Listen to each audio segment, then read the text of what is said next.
Hoje quero discutir como essa guerra terminará. Não posso prever quando esta guerra terminará, mas quero fazer algumas previsões sobre como ela terminará, ok? Para entendermos como a guerra está se desenrolando, vamos analisar alguns vídeos. Tudo bem, este é o presidente Donald Trump. Ele está falando sobre a guerra. Ele atingiu o Catar, a Arábia Saudita, os Emirados Árabes Unidos, o Bahrein, o Kuwait. Ninguém esperava isso. Nós fomos atacados.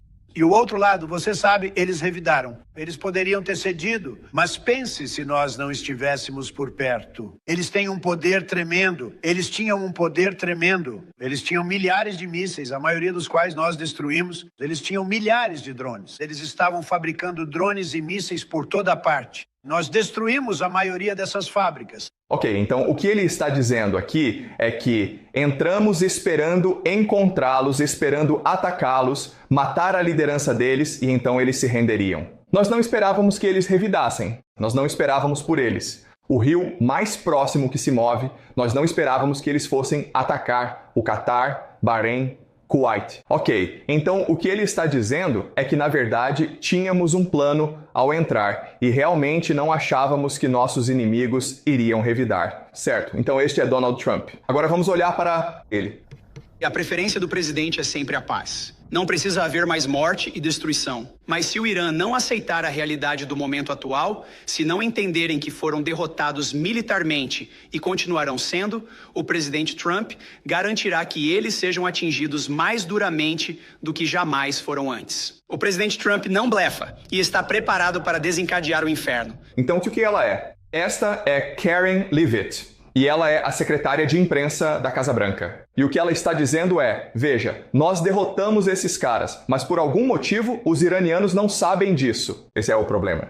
O problema não somos nós. Entramos em cena com a estratégia certa. Fizemos tudo certo. Mas por algum motivo, os iranianos, por serem estúpidos, não percebem que foram derrotados. Tudo bem. Nunca na história uma força militar moderna, o Irã tinha um exército moderno, uma marinha moderna, uma força aérea moderna, defesas, liderança, enormes bunkers. Nunca uma força militar moderna foi tão rapidamente e historicamente obliterada, derrotada desde o primeiro dia com poder de fogo avassalador.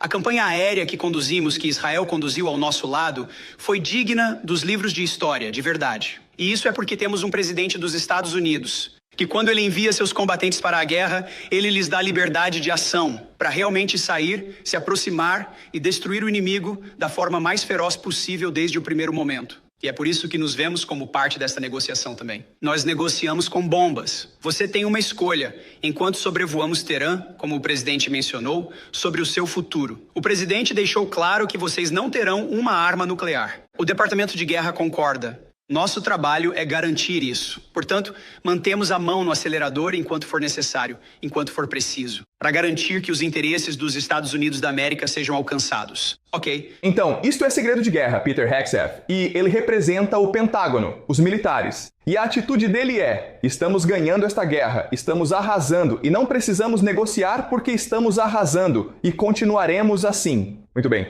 então essa é a atitude dos militares. Agora, o Zeu. A mídia vem noticiando que Donald Trump está buscando uma saída. Ele está buscando negociações. E daí? Peter Hegseth diz, não, vamos negociar com bombas, cara, beleza?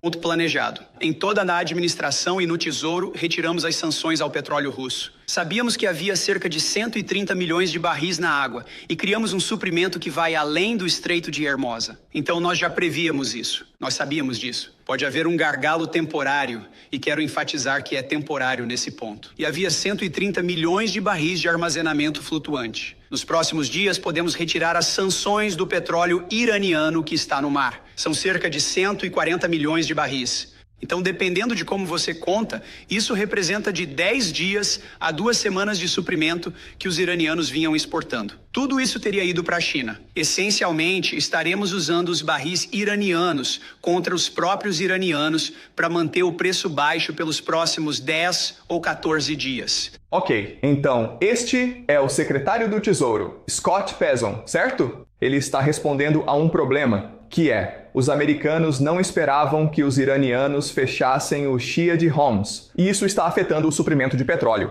E, portanto, a economia global pode ser prejudicada ou até mesmo destruída se isso durar muito tempo. Então Scott Bessent diz, nós sabíamos que isso ia acontecer, e nós temos um plano realmente brilhante para destruir os iranianos de uma vez por todas. Nosso plano é o seguinte, vamos deixar os iranianos venderem seu petróleo e ganharem muito dinheiro e depois eles serão destruídos. Sim, então basicamente os americanos retiraram as sanções ao petróleo iraniano e por causa disso os iranianos conseguiram faturar 14 bilhões de dólares assim, de repente. O orçamento militar total do Irã para um ano é de 10 bilhões de dólares, ok? Isso é o gênio americano em ação. Eles sabiam que era isso que estava acontecendo. Os iranianos visavam a economia global. O governo decidiu enriquecê-los para evitar que a destruíssem. Já os temos. Tudo bem. No entanto, o Irã continua sendo uma ameaça ao comércio, uma ameaça às ruas de Hormuz. Então, eu diria que poderíamos ter anos de petróleo acima de 100 dólares, chegando perto de 150 dólares. Como fica a economia global se isso ocorrer? Como veremos? Teremos uma recessão global. Se houver uma cessação da guerra e ainda assim... Este é Larry Fink, chefe da BlackRock, a maior gestora de ativos do mundo. Eles controlam trilhões de dólares e aqui ele está sendo entrevistado pela BBC. O que ele está dizendo é, não podemos parar essa guerra agora. Porque se pararmos essa guerra agora, isso significa que o preço do petróleo ficará alto demais por muitos e muitos anos. Os iranianos vão controlar a Sharia de Homs e, portanto, devemos lutar essa guerra até o fim. O que ele não aborda é que, bem, se você não tivesse começado essa guerra, não teria esse problema, porque os iranianos não teriam pretexto para fechar a Sharia de Homs. E a economia global teria ficado bem. Mas o que ele está dizendo é tipo, não se preocupe com isso. O problema é que a guerra começou e, portanto, devemos lutar até o fim, ok?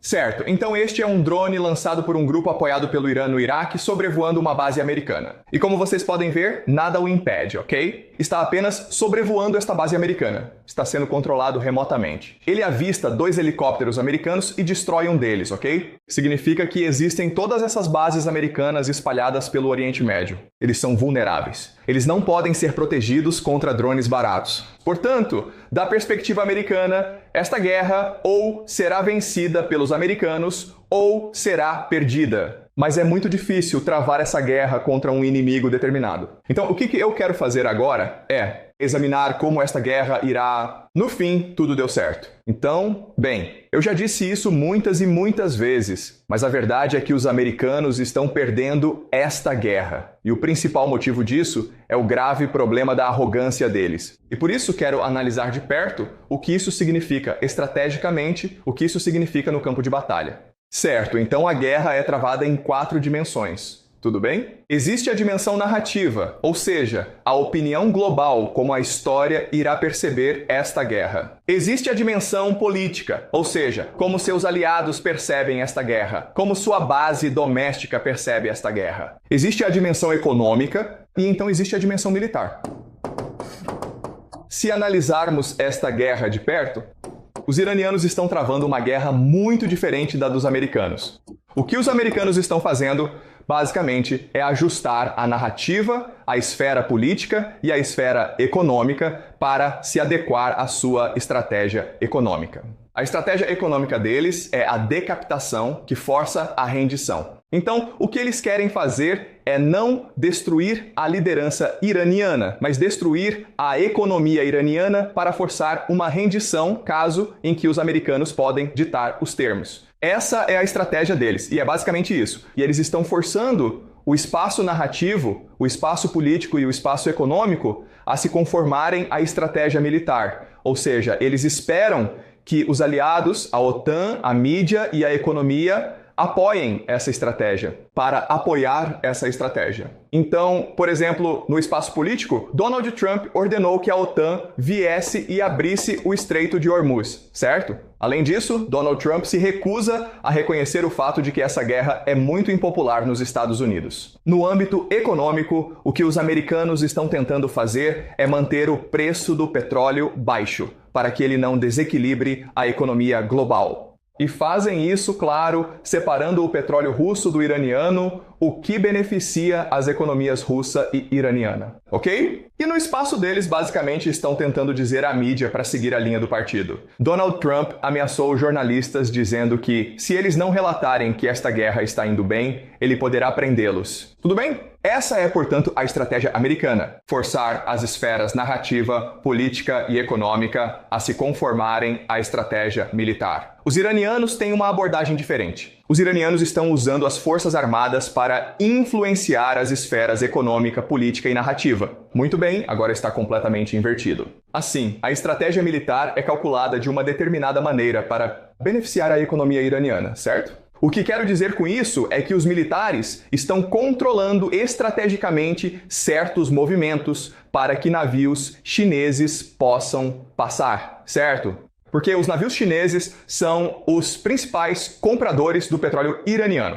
Além disso, se você estiver disposto a cooperar, como o Japão, o Catar ou Omã, eles também deixarão seus navios passarem, certo? Então isso é ser estratégico. Politicamente, os iranianos estão tentando dividir os estados do Golfo, certo? Eles sabem que a Arábia Saudita e os Emirados Árabes Unidos estão comprometidos com a mudança de regime no Irã, mas eles sabem disso. Catar, Bahrein, desculpe, não Bahrein, Catar e Omã estão do outro lado, certo? Então eles estão tentando ganhar o máximo de influência global possível dentro do CCG. E a narrativa é que eles estão tentando moldar a opinião global e tentando fazer todos acreditarem que eles estão do lado certo da história, e a maioria das pessoas acredita nisso. Na verdade, há muitos americanos torcendo para que os iranianos vençam. Então essas são duas estratégias muito diferentes. Vamos falar sobre as vantagens e desvantagens de ambas as estratégias. Do ponto de vista americano, o fato de você ter essa abordagem de fazer o mundo se conformar à sua estratégia militar, basicamente significa que você carece do que chamamos de reflexão. Certo? Ou seja, você não consegue sentar com seus estrategistas e discutir como essa guerra está indo e como fazer mudanças. Mas os iranianos conseguem fazer isso porque o setor militar precisa se adequar às estratégias econômicas, políticas e narrativas. O segundo ponto é a flexibilidade. E o que quero dizer com isso é a estratégia militar. Se não está indo bem para os americanos, eles não têm capacidade de refletir e fazer mudanças. Então, o que eles fazem é dobrar a aposta. Eles aceleram o processo de bombardeio no Iraque, mesmo que isso provavelmente não os leve a lugar nenhum. Além disso, e mais importante ainda, os americanos acabam escolhendo estratégias muito mais autodestrutivas e desesperadas, como enviar tropas terrestres. O que pode acontecer já neste fim de semana? Tropas terrestres serão enviadas ao Irã, o que a maioria dos analistas militares considera ser ineficaz ou suicida. Os iranianos, por outro lado, conseguem adaptar sua estratégia militar às realidades econômicas e políticas. Então, por exemplo, o que eles estão fazendo agora é cobrar pedágios para atravessar o Estreito de Hormuz. E o terceiro, meus amigos, é a ideia de resiliência. Ou seja, se você faz o mundo e os Estados Unidos se adaptarem à sua estratégia militar, eles não vão te apoiar. Isso significa que se você está perdendo tropas e equipamentos, é muito difícil repor e reabastecer. Ao passo que no Irã ocorre o completo oposto, onde, por estarem conquistando a opinião pública, por sua economia estar se fortalecendo nesse processo e por estarem ganhando mais aliados políticos, eles conseguem, de fato, obter mais apoio da população e também recrutar combatentes estrangeiros e apoio e simpatia estrangeiros para a sua causa. Ok? Por essas razões, acredito que os Estados Unidos estão perdendo esta guerra e que, em última análise, esta guerra será perdida. Não sabemos quando isso acontecerá. Porque os Estados Unidos são um império e podem nos arrastar por pelo menos 20 anos. Tudo bem? Ok. Agora que discutimos por que os Estados Unidos provavelmente perderão esta guerra, quero mudar o foco para discutir como o mundo mudará por causa dela. Como será o fim desta guerra? E para isso, o que é realmente importante é voltar ao nosso modelo de como o mundo funciona, ok? Então, lembrem-se, na semana passada discutimos a estrutura do mundo. E no âmago de tudo está o Império, porque o Império fornece a força, o poderio militar para moldar os contornos da realidade. Certo, e então, com o império, você tem as finanças, ok? O setor financeiro abrange a cidade de Londres, Wall Street e os assentamentos nacionais Bengali. E os gestores de ativos, eles são os mestres do jogo, ok? O império é o músculo, mas são as finanças que realmente definem as regras do jogo. E isso então cria a economia global, que é baseada no dólar americano, certo? Mas você não pode deixar as pessoas realmente acreditarem que é assim que o jogo está estruturado. Porque então as pessoas não vão querer jogar o jogo. Então, o que você faz é criar uma camada adicional de organizações multilaterais. O que os americanos gostam de chamar de ordem baseada em regras, incluindo a ONU e a OMC, ok? E outras organizações. Mas isso faz com que as pessoas acreditem que a forma como o mundo está estruturado é justa, aberta e transparente. E vocês escondem as finanças e o império por trás de organizações multilaterais, ok? E então, para justificar esse sistema, temos a cultura, a educação e a mídia, que por sua vez criam a diferente infraestrutura legal de cada nação. E os valores também. Então é assim que o mundo está organizado. Também discutimos como existem essas organizações que estão acima do Estado-nação, que eu comprei o sistema para se beneficiar do sistema para mantê-lo funcionando, mas também para extrair renda dele. E isso inclui inteligência, crime e ciência. Também discutimos como as forças organizadoras por trás da inteligência, do crime e da ciência são o capital transnacional, sociedades secretas, assim como famílias de elite. E discutimos como eles são unidos por um conceito chamado ocultismo, que vamos estudar mais adiante, certo? Mas a ideia do ocultismo, certo? Então, essa é a estrutura do mundo. Agora, uma vez que esse mundo é criado, o que você precisa entender é que as pessoas nas diferentes esferas que se beneficiam do sistema, antes de tudo, o interesse delas é manter esse status quo, certo? Então, o interesse deles consiste em manter o status quo. Tudo bem? Basicamente, eles querem que o sistema continue. O problema do sistema é que, em sua essência, trata-se de um império que provavelmente perderá a guerra no Irã. E isso cria um problema, porque se o império cair, é possível que toda a estrutura desmorone também. Portanto, a única solução é substituir o império americano, por outro império, certo? Que seja capaz de fornecer a força muscular para esse sistema. E esse império, como já argumentei antes, é, obviamente, Israel. E é a isso que chamamos de Pax Judaica. Ok? Então, superficialmente parece que esta guerra é entre os Estados Unidos e o Irã. Mas, na realidade, esta guerra é um conflito entre os Estados Unidos e Israel, onde o Império Americano se tornou corrupto, incompetente e arrogante. E agora, Israel vê uma oportunidade de substituir o Império Americano dentro do sistema. E isso é algo que, eventualmente, todo aspecto do sistema vai concordar em fazer, certo? Então, o principal resultado desta guerra, quando ela terminar, é que Israel substituirá os Estados Unidos no Oriente Médio. Certo, tudo bem. Então, primeiro deixe-me discutir por que o Império Americano está em declínio. Certo? E a principal razão é a ideia de algo chamado complexo militar industrial. Complexo. Então, durante a maior parte de sua história, os Estados Unidos não tiveram um exército profissional. Por quê? Porque os pais fundadores e a maioria dos cidadãos americanos acreditavam que, se houvesse um exército permanente, se houvesse um exército profissional, isso seria uma ameaça direta à liberdade dos americanos, certo? Porque os americanos lutaram uma guerra, a Guerra da Independência, para se livrar do exército profissional que era o britânico. Então, os americanos não gostam de um exército profissional. Mas, para lutar na Primeira e na Segunda Guerra Mundial, eles não tiveram escolha, a não ser criar um exército permanente. O problema é que, depois que os Estados Unidos venceram a Segunda Guerra Mundial, o aparato permaneceu. E o aparato queria manter o status quo, ou seja, queria acesso ilimitado aos fundos do governo. Então, isso levou à Guerra Fria. E a Guerra Fria foi uma justificativa para o MIC, o Complexo Industrial Militar, obter o máximo possível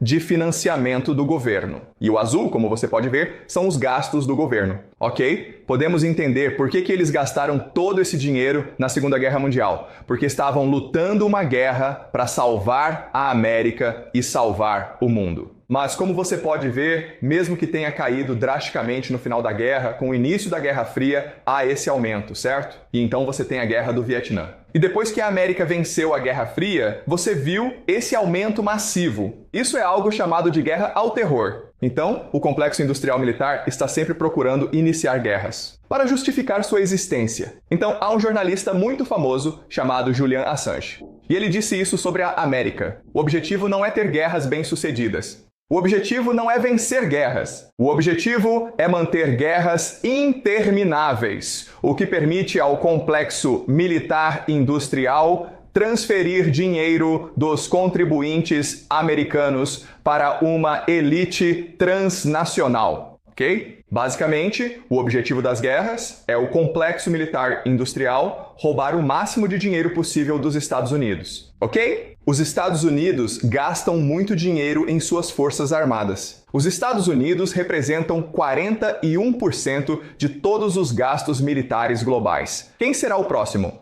China. A China gasta 8,2%. A Rússia, principal inimiga militar dos Estados Unidos, gasta apenas 4,1%. Significa que a Rússia gasta 1/10 do que os Estados Unidos gastam. E você pensa que, ok, bem, tudo isso significa que a América é invencível. Mas o que as pessoas não percebem é o nível de corrupção dentro das Forças Armadas americanas. As Forças Armadas americanas são provavelmente a instituição mais corrupta do mundo, de longe.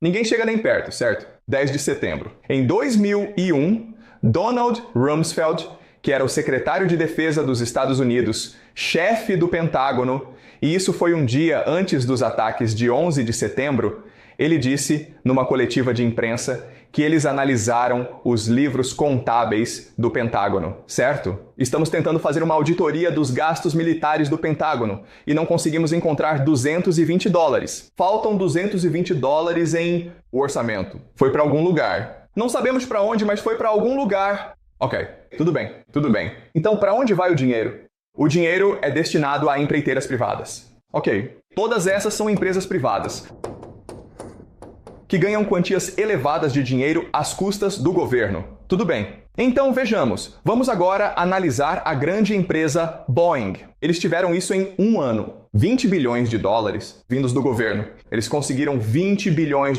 em contratos do governo, certo? Para isso, eles tiveram que gastar $16 milhões para fazer lobby no Congresso por meio de anúncios, por meio de campanhas políticas. E então eles subornaram, isso é um suborno. Para políticos, eles gastaram $2 milhões, certo? Então, esse é realmente um ótimo negócio para se estar. Você gasta $2 milhões, dá esses direitos aos políticos, depois gasta $16 milhões em campanhas, e então você ganha $20 bilhões, certo? Isso é extremamente lucrativo. A diferença, é claro, está sendo paga pelo contribuinte americano. A empresa Boeing não é apenas uma fornecedora de defesa, mas também fabrica aviões civis. E nos últimos anos houve vários casos de aviões civis caindo do céu, fabricado pela Boeing, certo? Então, por exemplo, o Boeing 737 MAX. Ok, houve um recall porque foram encontrados alguns problemas de engenharia na aeronave. Bem, houve alguns denunciantes que vieram a público e tentaram dizer que a Boeing é uma empresa muito corrupta. E por um motivo, eles morrem. Eles simplesmente desaparecem.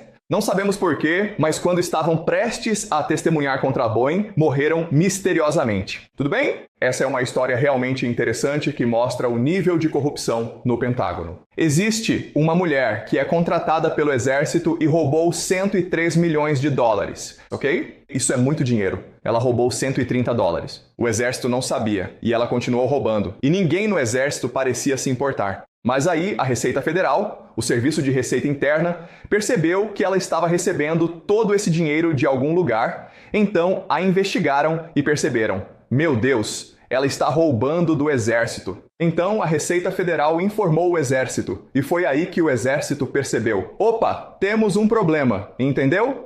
O fato de o exército ter percebido que você estava roubando 103 milhões de dólares mostra que, na verdade, roubo nas Forças Armadas provavelmente é algo muito comum. Tudo bem. Então, no fim das contas, o que isso significa é que essa corrupção no Pentágono não é realmente sustentável. Então, deixe-me explicar por que isso é um problema para os Estados Unidos no Irã. Neste momento, os Estados Unidos estão enfrentando 3 grandes questões com essa situação de guerra lá no Irã. A primeira grande questão é a falta de vontade política. Ou seja, essa guerra é muito impopular nos Estados Unidos. Apenas 40% da população atualmente apoia essa guerra. E à medida que o tempo passa, o apoio provavelmente vai diminuir. É necessária vontade política para os americanos pagarem por essa guerra. Trump pediu 200 bilhões de dólares para financiá-la e pode convocar o alistamento nacional, o que deve acontecer. Certo, então, se os americanos não quiserem apoiar essa guerra, é muito difícil fazer com que eles paguem por ela e vão lutar nela. O segundo problema é a falta de capacidade de produção. Ou seja, em outras palavras, isso significa que se você perder aviões, se usar muitas bombas, não poderá reabastecer, porque você não precisa fábricas para produzir esses aviões e bombas com rapidez suficiente, ok? Portanto, se esta guerra se prolongar por muito tempo, os Estados Unidos simplesmente ficarão sem bombas. Agora, e esse é o terceiro problema para os Estados Unidos, a falta de vontade. Para sustentar baixas, bem, o que isso significa é que os americanos, os militares americanos, têm medo de divulgar mortes e baixas, o que é estranho porque em uma guerra, soldados morrem. Essa é a realidade da guerra. Mas o Pentágono teme divulgar um número excessivo de mortes devido à justa reação política, ok? Esses são, portanto, 3 grandes problemas para as Forças Armadas Americanas no Irã. Essas são as 3 principais restrições, tudo bem? Portanto, os americanos realmente não conseguem resolver essas questões e provavelmente os Estados Unidos vão perder essa guerra. Nesse caso, isso abre uma oportunidade para Israel provar definitivamente ao mundo inteiro que ele realmente deveria ser o grande império dominante. Israel prova que pode ser o império ao mostrar que tem vontade política, que tem capacidade de manufatura, mas isso é mais secundário e é muito mais estratégico. A última coisa é que é resiliente, ou seja, está disposto a aceitar baixas, certo? Então, basicamente, a ideia aqui é que a elite global precisa de um império para fornecer a força, mas o império precisa provar que pode atender às necessidades da elite global, certo? Portanto, um império precisa provar 3 coisas. Primeiramente, precisa provar a sua unidade, precisa provar que tem os recursos e toda a capacidade necessária. Basicamente, a capacidade de agir, certo? E também é necessário demonstrar muita determinação, certo? Então, para entender essa ideia, vamos fazer um experimento mental, certo? Vamos supor que somos capitalistas de risco. Temos bilhões de dólares, temos trilhões de dólares e queremos investir em uma empresa, certo? Então, somos abordados por 2 empresas. Empresa A, empresa B, tudo bem? Então a empresa A vem até nós e diz: olha, eu tenho 100 empresas e todas elas são lucrativas, entendeu? Eu tenho um plano de negócios. Mas eu tenho muitos recursos, muita experiência e muita habilidade. Portanto, se eu investisse em outra empresa, tenho certeza de que ela geraria muito lucro. Ok, tudo bem. Então, habilidades e experiência. Essa é a empresa A. A empresa B é formada por esses jovens e eles fracassaram. Ok, mas eles ficam tipo, sabe de uma coisa? Vamos nos dedicar de corpo e alma a este empreendimento. Vamos trabalhar 16 horas por dia, todos os dias, pelo tempo que for necessário. E não vamos parar. Mesmo que esta empresa seja bem-sucedida, vamos continuar porque é a nossa paixão. E se esta empresa falir, estaremos falidos. Podemos nos matar. Então, se você é um investidor de capital de risco, você investe seu dinheiro em A ou investe seu dinheiro em B? A maioria das pessoas investiria seu dinheiro em A, porque acredita que é uma opção de baixo risco. Se você for um venture capitalist inteligente, investirá em B pelo alto retorno. ok? Portanto, a empresa A já possui 100 empresas bem-sucedidas. As pessoas na empresa não se importam muito se essa nova empreitada for bem-sucedida ou não. Quem se importa, certo? Posso me dar ao luxo de perder.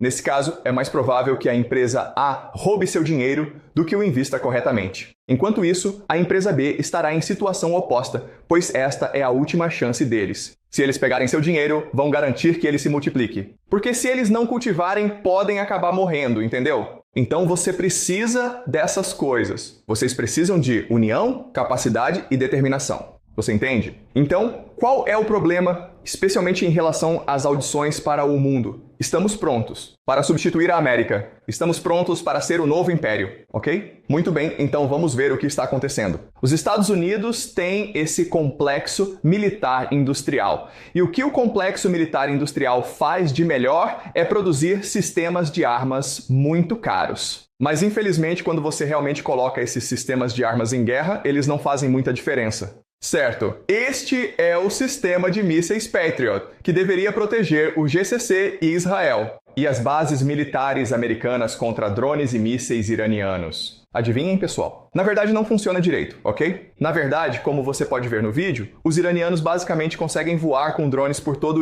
o Oriente Médio, e os americanos não conseguem realmente impedi-los. Ou seja, são bilhões de dólares que não servem para nada. Isso aqui é chamado de F-35. O F-35 é o caça mais avançado do mundo inteiro. Ele possui tecnologia stealth. Ou seja, você não consegue travar nele usando radar. Cada um custa 100 milhões de dólares. Levou 26 anos para ser desenvolvido. Então você pensaria, uau, levou 26 anos, então isso deve ser realmente bom. Não, levou 26 anos, porque o complexo industrial militar é realmente corrupto e eles querem roubar o máximo de dinheiro possível, certo? E nessa guerra, os iranianos já derrubaram pelo menos um desses jatos, certo? Isso não era para acontecer. Os Estados Unidos conseguiram derrubar essas coisas, mas os iranianos derrubaram usando um radar de baixa frequência. De novo, essas coisas não são feitas para vencer guerras, são feitas para roubar o máximo de dinheiro possível do contribuinte americano, certo? Agora, o último exemplo é o Gerald Ford. Esse navio custou 13 bilhões de dólares. Custou 13 bilhões de dólares. O orçamento anual de defesa dos iranianos é de 10 bilhões de dólares. Ele vai para o teatro de guerra e 3 semanas depois tem que fugir, certo? E na verdade, os americanos dizem, o Gerald Ford, esse é o super porta-aviões mais avançado do mundo. Provavelmente vai ficar parado para reparos pelos próximos 2 anos. E há discussões sobre o que aconteceu, certo?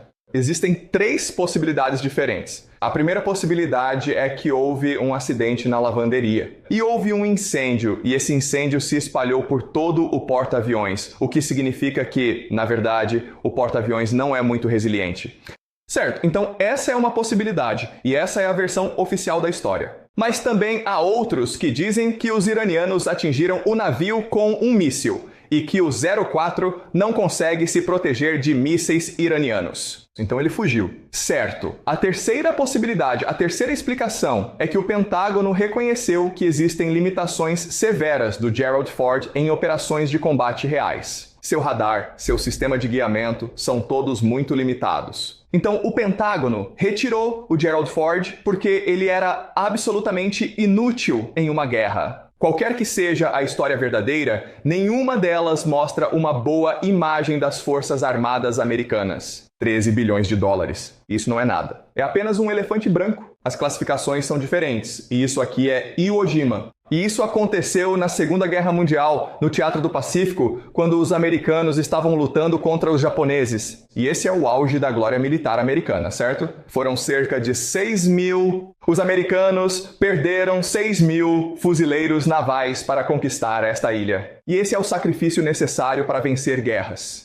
Você vai perder muitos soldados, e os americanos têm orgulho disso, de terem estado dispostos a fazer o sacrifício necessário para vencer a guerra. O problema é que os americanos não estão mais dispostos a suportar baixas. Então, os americanos enviaram cerca de 5 mil, por volta de 5 mil fuzileiros navais para Irã, crendo que 5 mil fuzileiros bastem para vencer esta guerra. Isso prova que os americanos não têm estratégia de vitória. E eles não querem fazer os sacrifícios necessários para vencer esta guerra. Eles querem vencer esta guerra o mais rápido e barato possível, certo? Os israelenses são diferentes, certo? Isto é Gaza. E todos nós sabemos que o que Gaza fez foi terrível. Mas, novamente, se você está se candidatando a ser um império, Gaza é a prova de conceito, certo? Ou seja, está mostrando à elite global, vejam, estamos dispostos a fazer o que for preciso para vencer esta guerra e defender o império. Então isso foi uma tragédia tremenda e são todos crimes de guerra, certo? E o mundo inteiro está horrorizado. Mas se você olhar para a opinião pública israelense, 82% apoiam a expulsão de todos os palestinos de Gaza. 66% acreditam que Amaleque existe hoje. Amaleque existe, ou seja, Israel tem esse grande inimigo que precisa derrotar. Assim, 66% dos israelenses acreditam que esta guerra contra Gaza é uma guerra pela própria existência de Israel. Isto é unidade, isso é determinação. Os americanos não têm isso. A maioria dos americanos se opõe ao que Israel está fazendo em Gaza, mas o próprio Israel apoia o que está acontecendo. Então há união. Tudo bem. Tchau. Então, em 2024, ocorreu o famoso ataque aos pagers do Líbano, no qual os israelenses conseguiram implantar bombas em pagers enviados a membros do Hezbollah. E então, de repente, tudo explodiu. E talvez, do ponto de vista militar, não alcançou muita coisa. Do ponto de vista psicológico, conseguiu muita coisa, ok? Isso deixou o Hezbollah apavorado, isso os deixou paranoicos. E isso também fez com que o mundo respeitasse mais Israel. E Israel gastou 275 milhões de dólares para realizar essa operação. Isso levou décadas para ser implementado, certo? E você pensa, ok, por que Israel está nos contando isso? Porque, mais uma vez, Israel está fazendo um teste para ser o novo império.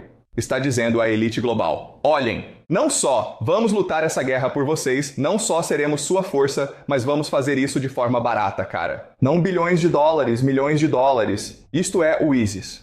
ISIS, Estado Islâmico, certo? E isso é considerado uma organização terrorista. Esses extremistas sunitas que andam por aí decapitando pessoas, certo? Agora, isso aqui é do New York Times, e o amarelo mostra as áreas em que eles atuam. E como você pode ver, é realmente por todo o Oriente Médio. E o vermelho são incidentes de ataques dirigidos pelo ISIS, certo? Agora, algo que é realmente curioso sobre tudo isso é que o ISIS ataca em todo o Oriente Médio, exceto em um país, e esse país é Israel. Certo, é realmente curioso como esses extremistas muçulmanos cometem todo tipo de atrocidade em todo o Oriente Médio, menos em Israel. E é por isso que muita gente acredita que o Estado Islâmico é, na verdade, uma criação do Mossad. Mas, novamente, Israel está feliz que o mundo saiba disso, porque, mais uma vez, Israel está se credenciando para ser o novo império. E o que Israel está dizendo é, não precisamos usar a estratégia americana de simplesmente matar todo mundo a pauladas, ok? Isso é caro, é brutal e não é nada estratégico. Podemos usar o Mossad para infiltrar grupos e usar esses grupos contra seus camaradas, seus vizinhos. Não seria muito mais eficiente? Não seria muito mais eficaz? Ok. O que Israel está dizendo é que somos muito melhores em controlar o Oriente Médio do que os americanos. Portanto, vamos controlar o Oriente Médio usando nossas estratégias, ok? Esta é a história de um agente do Mossad que estava disfarçado de pregador do ISIS. Isso é comum. Há histórias de comandantes do ISIS que, ao serem presos, revelam-se agentes do Mossad. O ISIS é basicamente uma operação deles, certo? Então, a principal história aqui é a seguinte. Se você olhar para a história, a relação entre Israel e os Estados Unidos é, na verdade, bem simples. Israel é o pitbull dos Estados Unidos. O problema do império, à medida que envelhece, é que ele não quer mais fazer coisas ruins, certo? Ele quer se sentir bem consigo mesmo. Por isso, ele terceiriza a violência, o assassinato, o genocídio para outras pessoas, entendeu? Para mercenários, os israelenses no Oriente Médio. E esse é um padrão ao longo da história humana. Então, os romanos começaram como mercenários para os cristianos na Itália. Os astecas começaram como mercenários para os Coyoacán no México. Os gregos começaram como mercenários para os persas. Os mongóis começaram como mercenários para os chineses. Os acadianos começaram como mercenários para os sumérios. Os Moloch começaram como mercenários para a dinastia Aiúbida no Egito. Em todos os casos, o que aconteceu foi: Os mercenários eventualmente chegaram a um ponto em que pensaram: somos nós que estamos nos matando por este império. O império é corrupto, decadente e fraco. Por que não tomamos tudo para nós? E foi o que fizeram, certo? Estamos vendo uma situação semelhante acontecer hoje no Oriente Médio, onde Israel foi criado pelos britânicos e americanos para ser o pitbull deles, para ser o seu porta-aviões regional, para que americanos e britânicos controlassem o petróleo no Oriente Médio. Isso dura décadas e agora os israelenses pensam: nós mandamos aqui, fazemos todo o trabalho. Somos nós que estamos fazendo todos os sacrifícios. Somos nós que estamos recebendo todo o ódio neste mundo. Então, por que deveríamos ser o império agora? A América é inútil, certo? Tudo bem, então esse é um padrão ao longo da história humana. Eu vou em frente e vou fazer isso. Então vamos analisar o que isso significa, certo? Israel tem o chamado Projeto da Grande Israel. E é exatamente nisso que extremistas em Israel acreditam. Eles acreditam que Deus, na Bíblia, prometeu todo o Oriente Médio para o povo judeu, certo? Se estendendo do Nilo, no Egito, até o Eufrates, no Iraque, certo? E também abrange a Arábia Saudita, Jordânia, Líbano, Síria e partes da Turquia também, certo? Agora, algo muito curioso sobre esse mapa é o seguinte: o Irã, a Pérsia, não faz parte do projeto da Grande Israel. Então, você deve estar se perguntando: espera aí, se o Irã realmente não faz parte do projeto da Grande Israel, por que Israel está indo à guerra com o Irã? Bem, o motivo é que, se eles querem todo esse território, o principal inimigo deles não é a Síria, que já foi destruída, não é o Iraque, que já foi destruído, não é a Arábia Saudita, que é fraca demais, nem a Jordânia, que é fraca demais, nem o Egito, que é fraco demais, nem o Líbano, que é fraco demais, certo? O principal inimigo deles é o Império Americano, ok? No projeto da Grande Israel, o principal fator é que os americanos controlam as terras da Grande Israel no Oriente Médio. Estas são bases americanas. Ou seja, você usa essa guerra contra o Irã para destruir o Império Americano. Como? Ao forçar o Império Americano a invadir o Irã. E quando isso acontecer, os Estados Unidos estarão sobrecarregados e serão forçados a se retirar do Oriente Médio. Certo, então, eventualmente, a América será derrotada. Os Estados Unidos serão forçados a se retirar do Oriente Médio. E isso deixará dois poderes regionais, certo? Irã e Israel. E novamente, por causa do projeto da Grande Israel, os israelenses não têm problema com isso. A Pérsia, novamente, não faz parte do projeto da Grande Israel. Os israelenses realmente não se importam se o Irã continuar existindo. Eles querem que o Irã fique o mais enfraquecido possível, certo? Mas eles realmente não precisam derrotar o Irã para cumprir a profecia bíblica. Mas eles precisam derrotar os americanos. Tudo bem? Os americanos estão atrapalhando. Tudo bem. Ok. Então, o que significa o Grande Projeto Israel? Bem, basicamente significa o controle do petróleo mundial. 20% do petróleo mundial. Então, esses são os campos de gás. Em amarelo estão os campos de gás do Oriente Médio. Tudo bem? E o azul são as rotas comerciais. Então você pode ver como Israel está bem no centro de toda essa riqueza, certo? Eles têm a logística, eles têm a tecnologia. Faz sentido para eles assumirem o controle de todos esses recursos e então começarem a enviar esses recursos para a Europa, assim como para o leste asiático, China, Coreia do Sul e Japão, certo? Então é assim que será a Pax Judica. Será uma rede comercial controlando todos os recursos do Oriente Médio e depois exportando-os para o resto do mundo. Depois você tem os data centers. Israel tem o maior número de data centers no Oriente Médio e a Arábia Saudita tem 36. Os Emirados Árabes Unidos têm 34. Esses três lugares estão competindo entre si pela dominância em IA. Por que a IA é importante? Porque ela permite criar um estado de vigilância. A vigilância é o que você precisa para um império. Você precisa controlar a população. Agora, o problema da Arábia Saudita e dos Emirados Árabes Unidos é que, para construírem seus data centers, eles precisam importar expertise estrangeira. Eles mesmos não têm o capital humano necessário para construir e operar esses data centers. Por outro lado, Israel tem. Israel tem as melhores universidades do Oriente Médio. Tem o melhor talento em TI do Oriente Médio. tem o melhor capital humano. Portanto, faz todo sentido que Israel simplesmente absorva toda a rede de IA do Oriente Médio e se torne o principal epicentro da vigilância por IA na região, certo? Isso se tornará a espinha dorsal da Pax Judaica. Mais uma coisa. Então, como é a Pax Judaica? É basicamente o corredor comercial Índia-Oriente Médio, certo? Tudo bem? Então olhe para este mapa. Onde para a Índia chegar à Europa, ela precisa passar por Israel, tudo bem? Então, assim será a Pax Judaica. Basicamente, o corredor comercial de impacto que irá unir o continente subasiático à Europa. Mas não só isso, a ideia também é criar uma conexão com a África, certo? Porque nenhum outro lugar consegue acessar a África, somente Israel consegue. E não só isso, como também consegue ter acesso à Ucrânia e à Rússia. Então a ideia é pegar a energia e os alimentos da Rússia e da Ucrânia e transportá-los para a África. Isso é unir o mundo. Então Israel, por causa de sua localização, pode realmente ser o epicentro de todo o comércio global. Tudo bem, agora vamos passar a observar a situação no Irã. Durante muito tempo, o Irã teve muitos recursos petrolíferos, mas os americanos impuseram sanções a essas exportações de petróleo. Esta guerra basicamente suspendeu todas as sanções. Certo? Então, a economia iraniana agora consegue exportar seu petróleo para todo o mundo. Este é Trudy Parsley, e ele é provavelmente o maior especialista americano sobre o Irã. E ele conversa com muitas pessoas. E o que ele está dizendo, basicamente, é que o Irã agora consegue produzir petróleo, transportá-lo pelo mundo e então receber dinheiro por isso, certo? Então, a conclusão que ele tira é a seguinte: a guerra de Trump e Israel acabou proporcionando ao Irã um alívio de sanções de fato. Antes da guerra, o Irã estava isolado da economia global. Por causa desta guerra, o Irã agora está se inserindo na economia global. É exatamente o oposto da intenção desta guerra. E o que isso significa é que o Irã agora tem menos incentivo para acabar com a guerra. Quanto mais essa guerra continua, mais o Irã se beneficia economicamente. Então,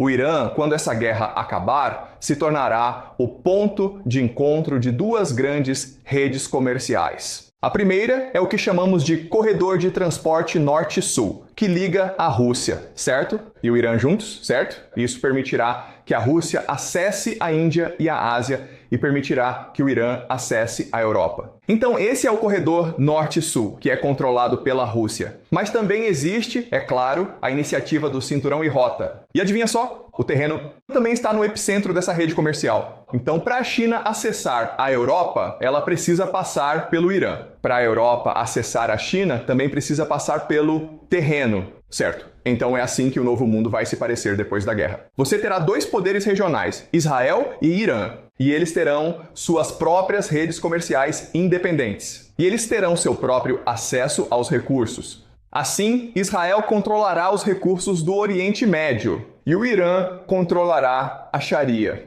Holmes, tudo bem? E com os dois eles arrecadam um pedágio que alimentará a economia. Eles receberão ajuda da Rússia e da China, pois é do interesse da Rússia e da China desenvolver a infraestrutura do Irã para facilitar o comércio global, ok? Mas aí você pensa, espere aí um minuto, mas o Irã e Israel são inimigos. Ok, portanto trata-se de um mal-entendido. Ideologicamente, Irã e Israel são inimigos. Mas eu quero te ensinar 3 princípios ou regras básicas da geopolítica, ok? E, uma vez que você entenda essas regras, será muito mais fácil para você compreender o novo mundo para o qual estamos caminhando. A primeira é esta. Os fortes se respeitam e se aproveitam dos fracos, entendeu? Faz sentido, não é? Porque os fortes estão lutando entre si? Não seria mais fácil para eles deixarem uns aos outros em paz e irem atrás dos fracos? Isso beneficia todo mundo, certo? Então, nessa situação, certo, você tem diferentes países, você tem o GCC, você tem Israel, você tem os Estados Unidos, você tem o Irã, certo? Então você tem esses 4 jogadores diferentes nessa guerra. Agora, basicamente, é Israel, GCC e Iran. Eles estão lutando contra o Irã.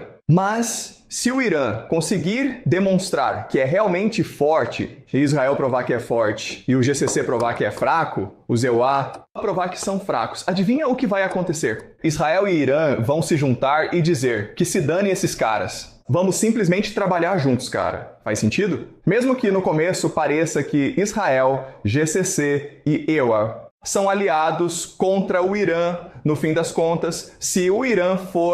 Se conseguir provar que é forte, então Israel vai banir o GCC e os Estados Unidos. E Israel vai trabalhar com o Irã para construir uma nova ordem no Oriente Médio, porque essa é a lei da selva, certo? E isso é o que está no melhor interesse, segundo a teoria dos jogos, para Israel. E a última coisa de entender é que os fracos não se dão bem em equipe. Os fracos devem se aliar aos fortes para se protegerem, ok? Isso significa que o Conselho de Cooperação do Golfo, CCG, é fraco. Muito bem, então você olha para a Arábia Saudita, Emirados Árabes Unidos, Bahrein, Oman, Kuwait, Catar, tudo bem? Esses são, portanto, os 6 países do Conselho de Cooperação do Golfo, CCG. Todos eles são fracos. E você pensaria, sabe de uma coisa? Se eles unissem seus recursos e lutassem juntos, provavelmente poderiam vencer Israel ou talvez até o Irã. O problema disso é que jogadores fracos não trabalham bem juntos. Eles são fracos porque são estúpidos. E então, ao invés de buscarem trabalhar juntos, o que eles fazem é procurar se aliar a forças mais fortes. Então, neste momento, todos eles estão alinhados com os Estados Unidos e Israel contra o Irã. Mas à medida que esta guerra avança e se isso acontecer, eles terão que escolher entre Israel e o Irã. E o que vai acontecer é que alguns lugares, como o Catar e Omã, podem optar por, quer saber? Dane-se, vamos nos juntar ao Irã. E aí você tem a Arábia Saudita e os Emirados Árabes Unidos que dizem, ok, vamos nos juntar a Israel. Ok, mas o CCG, independentemente do que aconteça, não será mais um grande fator geopolítico no Oriente Médio. Muitos deles serão destruídos por causa desta guerra. Certo, então, de acordo com a teoria dos jogos, é assim que o mundo deve ficar depois que a guerra acabar. Mas, novamente, tudo isso é teoria, certo? Esta é uma aula focada em especulação intelectual. É para ser divertido, é para nos deixar mais curiosos sobre o mundo, é para aprimorar nossas habilidades de pensamento crítico. Não é para ser uma profecia, certo? Não estou dizendo que isso deve acontecer, estou dizendo que isso pode acontecer por esses motivos. E se isso realmente acontecer, então isso nos fornece uma boa estrutura para entendermos melhor nosso raciocínio, certo? Se não funcionar dessa forma, tudo bem, porque nós simplesmente voltaremos e analisaremos o que deu errado. Melhor, ok? O que realmente importa não é julgar, mas sim manter a mente aberta e estar receptivo à possibilidade de diferentes resultados. Tudo bem? Ok, alguma pergunta, pessoal? Israel realmente derrotou os Estados Unidos. O que será... Não, eu não disse que Israel vai derrotar os Estados Unidos. Eu nunca disse isso, ok? Bem, Israel talvez. Sobre a linguagem, quero ser claro. Não disse que Israel lutará contra os Isseirunwa. Disse que Israel faz audições para substituí-los, tentando provar à elite global. Sou forte para substituir os Isseirunwa ao saírem do Oriente Médio. Entendeu? Sim. Para esclarecer o que diremos sobre a linguagem.